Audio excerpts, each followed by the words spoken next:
پدری بیولوژی طفلی که سال 1998 در ایالت فلوریدا ربوده شد، روز یکشنبه در شهر واتربورو ایالت کارولینای جنوبی برای اولین بار با دخترش دیدار و گفتگو داشت.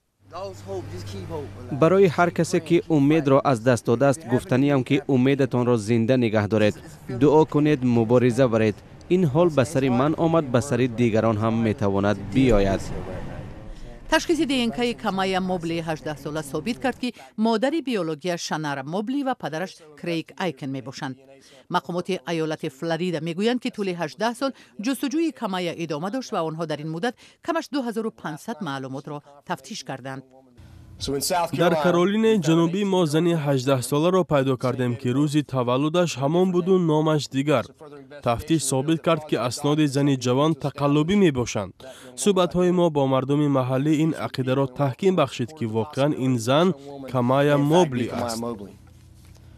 کامایا را سال 1998 همگی چند ساعت بعد تولد ربودند.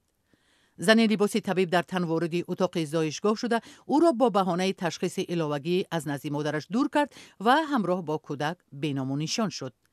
کامایا را در سراسر امریکا جستجو کردند ولی هیچ آثاری پیدا نشد.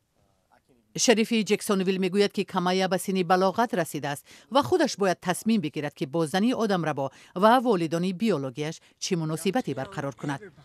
روز جمعه کامایا توسط اینترنت با نزدیکانش صحبت کرد.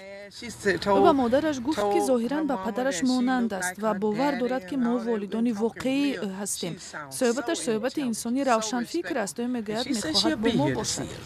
مقامات فلوریدا میگویند در ارتباط با این پرونده گلوریا ویلیامز 51 ساله در واتربورو دستگیر شده است و او را برای ادامه تفتیش و محاکمه به جکسونویل انتقال دادند.